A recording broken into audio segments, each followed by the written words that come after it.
Well, this might come as a surprise to some of you, but I consider myself to be somewhat of a reasonable man. I consider myself to be very charitable, and I think that my reasonableness is known to most people. Now, that's not to say that I've arrived or that I'm always reasonable or that I'm always as charitable as I could be. I'm not delusional to think that I've made it or I've arrived, but I do practice being reasonable. And I think all you should too should do that as well. The Bible says, "Let your reasonableness be known to all." And one of the ways that I practice this is that I try to practice being friends and respecting and teaming up with people who don't do things the way I do, who don't necessarily think all the same things that I do, and who have different strategies for dealing with conflict than I do. I think the question that all of us need to ask ourselves, especially people that are engaged online, people that are engaged in video, on Twitter, in real life, that's another place where probably people should be engaged. One thing that you could practice is just a little piece of advice that I'll give you, is being friendly and being friends with people who are harsher than you, and also being friends with people who are not as harsh as you, maybe who are a little more charitable than you, who are willing to give more benefit of the doubt than you do.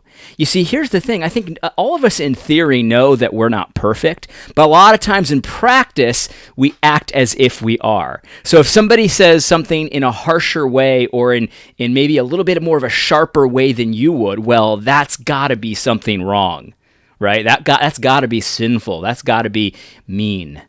Or if somebody doesn't do something as harsh as you would. So in other words, someone is a little bit more charitable. Someone's willing to give more of the benefit of the doubt than you would. Well, they must be compromising. They must be soft on this issue, right? And what you're doing when that's kind of your approach is you're setting yourself up as the standard. You're acting as if you've got it 100% perfect. You're always striking the right balance. And I think that when we think about that for just a moment, we know that's not true. And so I have friends that say things that I wouldn't say. I'll tell you that. A lot of people think that I'm very courageous or I'm very spicy and stuff like that. And I got to be honest, like I don't really think I am. Maybe I am, but there are a lot of people out there that would say things that I would never say. You know what I mean?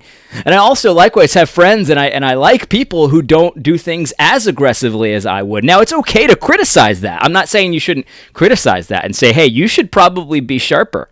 You should probably be a little harsher here or a little bit more strong here. It's okay to criticize it. Can we still be friends with people who don't do things exactly the way you would? For someone who gives a hot take that you wouldn't give, for someone who edits something that you wouldn't edit, for someone who puts a spin on something that you wouldn't have done. Are you the standard? I don't think that's very reasonable, and I try to practice not doing that myself. Anyway, hope this is helpful. God bless.